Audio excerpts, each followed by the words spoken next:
Life Audio. Christian Parent Crazy World with Catherine Segars is brought to you by Life Audio and is part of our Faith Toolkit series. For more inspirational faith-affirming podcasts, visit lifeaudio.com.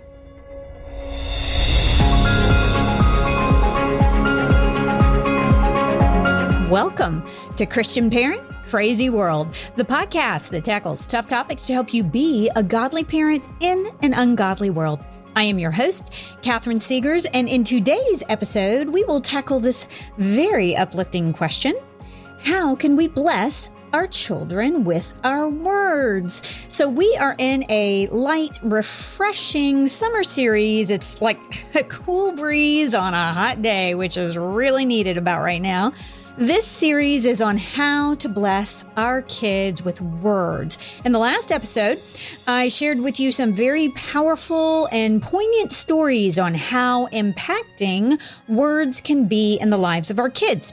Words can literally change the course of their entire lives. They really can. If you didn't get a chance to catch that episode, make sure that you do. You don't want to miss it.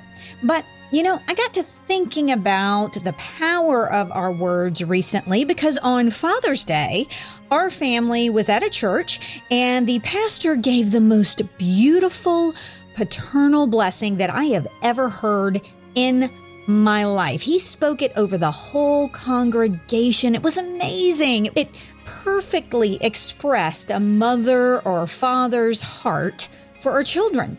I was in tears, and I just have to share that blessing with you today. But, you know, I got to thinking about it. I thought, I wanted to save it for Mother's Day or Father's Day next year, but I just couldn't wait that long. So I will end the show today with that blessing. It's the 7th way that you can bless your kids, and I'll put a link to this blessing in the show notes so you can go and read it.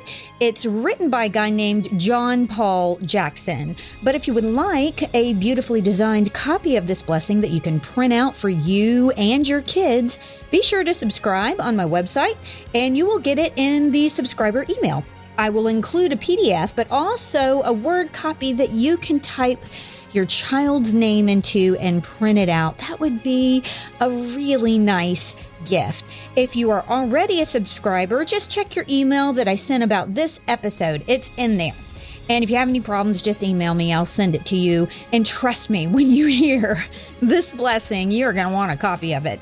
I don't take any credit for it, but I did find it for you, and I made a beautiful copy of it for you to give your kids. But that blessing got me to thinking of all the ways we can bless our kids with words. And that's exactly what we're going to be talking about in this episode of Christian Parent Crazy World. So let's get started. Before we get started, let me mention that I recently made the jump to weekly podcasts and was able to do that for a little while.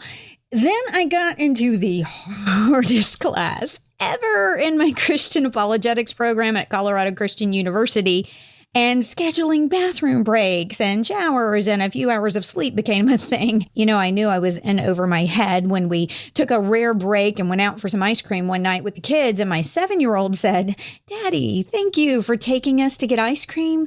Mommy, thank you for coming out of your room." Yeah, that was like a dagger to the heart. And that's why these last couple of episodes have been on the bi-weekly schedule again.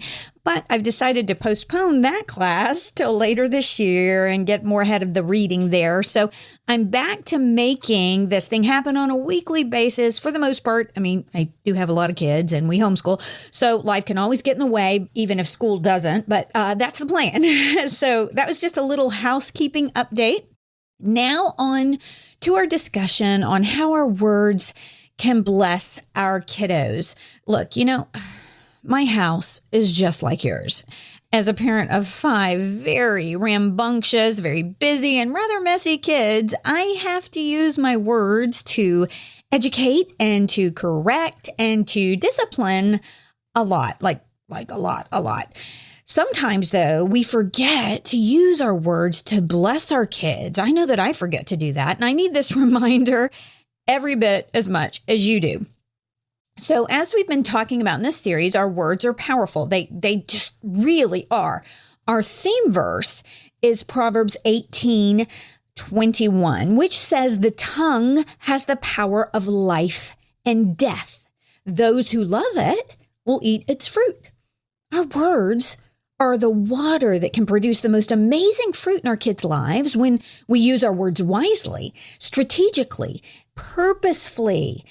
They can also bring a lot of damage when we use them in haste or in anger. So today I want to focus on 7 ways that we can bless our kids with our words. Let me just say that these suggestions aren't really profound or deep. Some of these things you probably know to do. Maybe you have done them in the past, but we just get busy with life and we forget to do things like this. I know that I sure do. But some of these ideas, maybe you've never thought of before. And one of these ideas just might bring about the very thing that puts your child on the right course in life. Want to know why? Because words are powerful. Here are 7 ways that we can bless our kids with words. Number 1, speak into your child's strengths. Now, every kid has strengths. When you see your kid operating with an intellectual or an artistic or an athletic or a spiritual or a practical gift, speak into it, encourage it, water all of these gifts. But some of your kids' strengths are different, and that these gifts are in line with their calling. One of my sons has a God-given ability to play baseball. He is just a natural ball player, and he loves baseball like nothing else in this world. He's about to sprout a glove out of his left arm. So one day, my son, who was probably, like 6 at the time, comes up to me and he says, "Mommy, I think God made me to play baseball." It was so sweet. So I had this special little life-giving pep talk with my son, and I said, I think you're right. God has given you a very special gift. But here's the thing.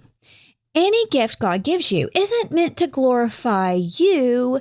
It's meant to glorify Him. So pray this prayer. Say, "God, please help me to glorify you with baseball."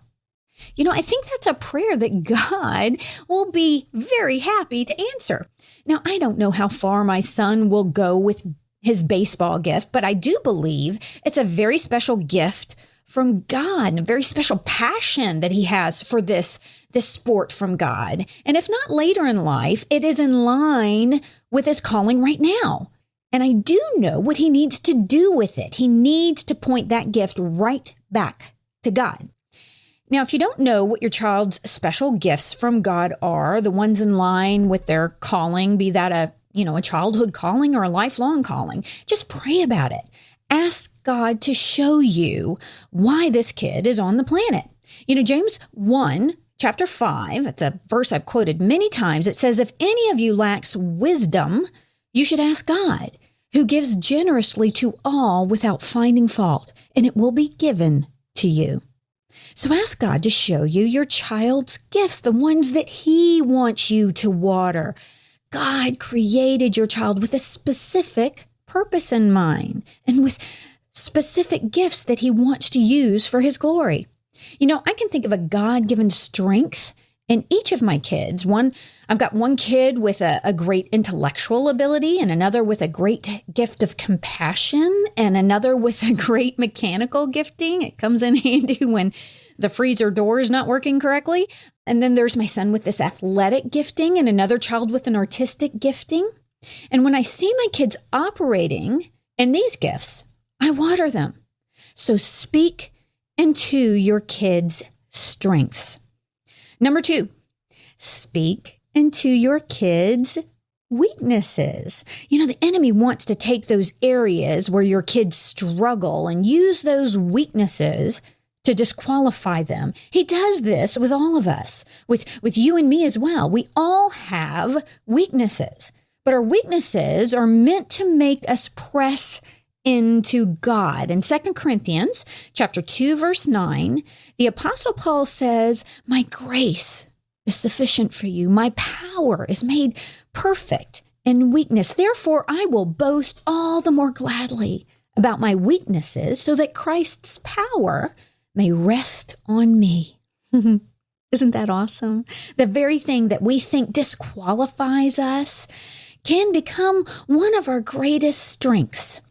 When you see your child come up against one of their weaknesses, make sure that they know everyone has places where they struggle and encourage them not to identify themselves by that weakness. Rather, encourage them to surrender that weakness to God.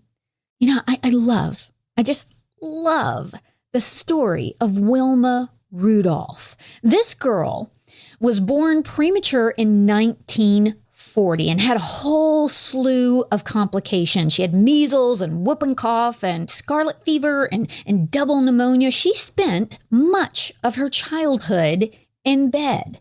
Then at the age of 4, she contracts polio. Like seriously, that is an insult on injury.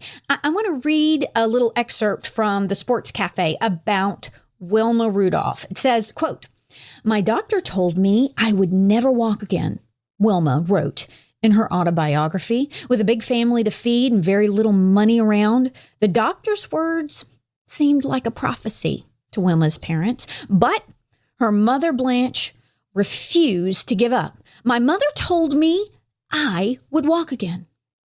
I believed my mother," end quote. Oh, that's what Wilma said. That is what she determined would be true. How great is that? The doctor said she wouldn't walk. Mother said she would. She believed her mother. If you don't know the rest of Wilma's story, well, she got braces on her legs and she did physical therapy, and her dad thought that sports would help her overcome her disability. So she listened to her dad, not the doctors. And Wilma played basketball, and then she started running. Long story short, this girl kept on running and won 3 Olympic gold medals. She became the fastest woman in the world. How did that happen? She believed her mom. She listened to her dad, not her doctors. Now, I'm not saying we should never listen to doctors, but they don't know everything, and they will tell you the worldly odds. They will not give you a heavenly prognosis. Now, not all of our weaknesses are going to turn into Olympic gold medals, but all of our weaknesses need to be surrendered to God. When we surrender our weaknesses to Him, He can do something golden with it. And what can often be the case is that a weakness has a corresponding strength. That was certainly the case for Wilma. It can be that way with some of our weaknesses. What can really help is when we're transparent with our kids about our own weaknesses and how God has used them. And, tell your kids the story of Wilma Rudolph. If that doesn't inspire you to press through your weaknesses, well, then you're just not breathing, okay? Now, on to number 3. Thank your child for something that they did well.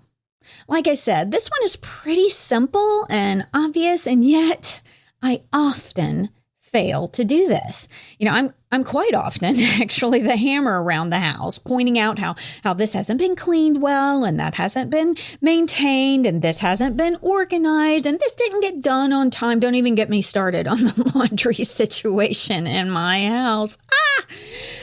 Pretty soon, the overwhelming percentage of the words we speak to our kids can be negative if we aren't careful.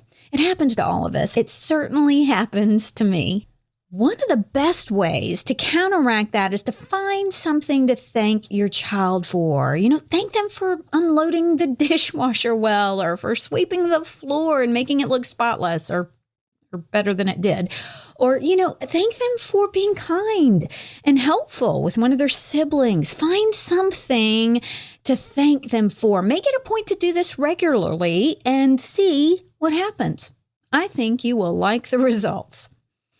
Number 4, ask God to give you a Bible verse for your child. I love this suggestion. Years ago, someone, I don't even remember who, told me that they had a Bible verse for each one of their kids. And I thought that was the coolest thing. Pray about it. Ask the Lord to give you a life verse or a verse that would minister to your child in this season of their life for each kid if you have more than one.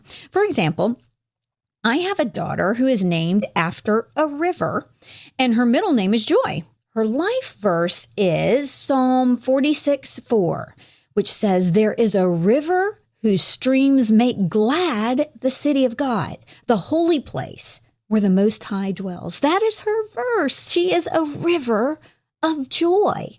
Ask God to give you a verse for each of your kids. Maybe that will be a strategic verse for just a season of their life, or maybe it'll be a verse that blesses them their whole life. But ask God to give you a verse for each kiddo. Print it up on some fancy paper and frame it and give it to your child. So the fourth way to bless your child is to ask God for a specific Bible verse for your child. The fifth way to bless your child is to ask God to give you a phrase or even a single word to speak over your child, something they need to hear in line with their calling, and then say it often. This one is more of an ongoing strategy. And honestly, I almost left this one off because it really overlaps with guideline number 1, because you're speaking into your child's strength. But I just couldn't let this one go. This suggestion is more strategic than speaking into generic strengths. This guideline isn't a one-off. It's not an attaboy or an attagirl when you see your child doing something well. This is something you need to commit to for the long haul when you realize something your child is called to do. For example, when I was praying to get pregnant with our 5th child, a testimony you can hear all about in episode number 14, I think it was, I had dreams about a young blonde girl who sang. So before this little girl was ever conceived, I prayed that this child, my 5th child, would sing. And you know what? My daughter is very blonde and she loves to sing. From a very young age, this child would put on concerts and she sings literally all the time, all day long. So when she sings, I look into her sweet little brown eyes and I say, "Darling, you were born to sing. God made you to sing." I say this over and over and over whenever she sings. Well, not every time she sings because she sings like all the time, but I say this a lot. So yes, I'm speaking into her strengths, but this is one strength that I keep coming back to. This is the one phrase I always repeat, because when this little girl gets older and someone tells her that she's not good enough, or that, she's got a pipe dream, if maybe she wants to become a singer, she will think, nope, my mama told me that I was born to sing. She said God made me to sing. Just like when that doctor told Wilma she would never walk, she said, nope, mama told me I would. So yes, keep coming back to all of their strengths. But when God places a certain strength on your heart for your child, speak the same thing into that strength over and over. Because trust me, the enemy realizes what God is calling your child to do. He sees their strengths as well, and he is going to tell your child the opposite over and over and over. So when he gets on the scene with that discouragement, negativity, you need to have built their courage to the point that they will listen to God's voice coming through your words, not the enemy's words. Got it? All right, let's keep going. Number 6, write a note. This one is so practical, and honestly, it's kind of silly. It's really a little juvenile. If you have younger kids, you probably wrote notes to put in their lunch boxes when they were young, right? But we stopped doing that. Why exactly? I don't know. A while back, though, probably, it was a year or two ago. Oh, goodness, it might have been before COVID. I think it was. My husband, he had to go on a business trip. And before he left, he wrote some little notes on Post-its and stuck them up around the house. So, I went into the bathroom and there was a Post-it on the mirror where I got ready, and it says, "You are beautiful." And on the dry erase board behind my desk where I write and I podcast, there was a note that says, "You are talented." And, there's a little note in the refrigerator that says, "You are hungry." Okay, he didn't do that one, but that would have been hilarious. That would have been really funny. I'm going to do that. But, it was so simple. Seriously. It took the guy less than 5 minutes to post these things up around the house. But I still have those Post-its on my mirror and on my dry erase board. They've been there for years. Why not surprise your kids with a little note? I bet it would make their day. Doesn't matter how old they are. Put a Bible verse on it, or just an encouraging word, or just an "I love you." That would really bless your kid. And finally, drum roll please, number 7, speak this blessing over your child. This blessing by John Paul Jackson is so anointed and so inspired. Like I said, if you subscribe on my website, you will receive a beautiful version of this blessing so you can print it up for your child. And as I mentioned at the beginning of this podcast, I heard this blessing on Father's Day. And honestly, it just took my breath away. It's so beautiful. This is really a blessing from our Heavenly Father, the kind of blessing He would speak over all of us. It's the type of blessing we see in Numbers chapter 6, as God blesses the children of Israel through Moses. You may have heard the song, it's called The Blessing, from Carrie Job and Cody Carnes. I love that song. It's so awesome. That comes straight from the Bible, straight out of Numbers 6. The song says, "Lord bless you and keep you. Make His face shine upon you and be gracious to you. Lord turn His face toward you and give you peace." With this kind of biblical blessing in mind, here is a Father's Blessing by John Paul Jackson. I speak this over you and your children. May you reach the purpose for which you were created. May you have courage above your peers. May you have more passion for the things of God than others think is necessary. May you dream more than others think is practical.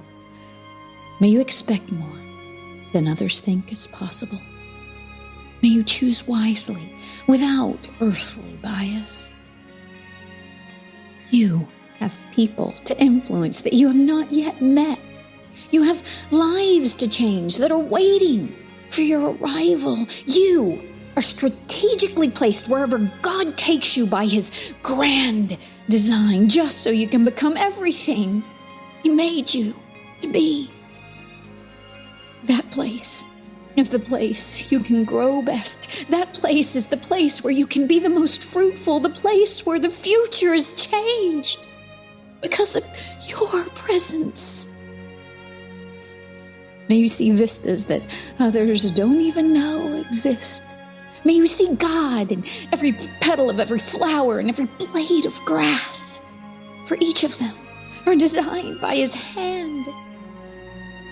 May you bless your children, and may they become giants in the faith under the mighty hand of God.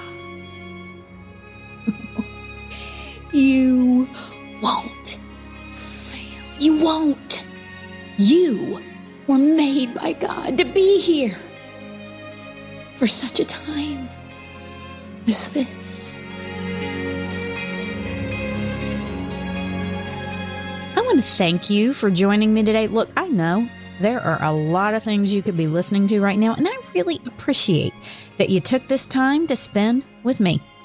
I hope you will join me for my next podcast when we take aim at some aspect of our culture that threatens to derail our parenting and steal our kids' faith.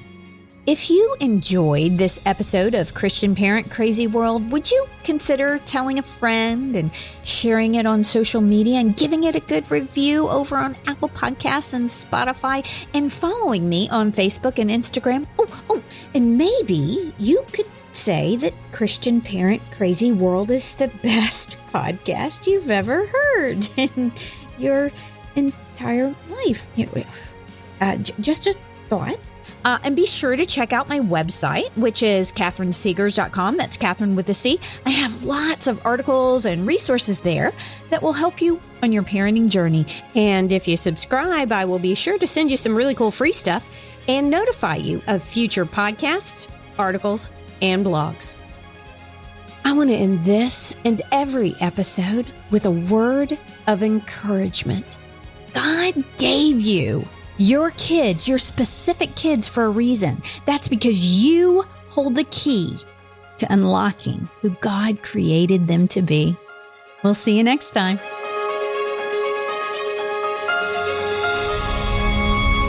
Christian Parent Crazy World is a production of Life Audio and Salem Media. If you liked what you heard today, please take a second to rate and review this podcast in your favorite podcast app so that more listeners like you can find the show. For more faith-filled, inspirational podcasts, visit us at lifeaudio.com.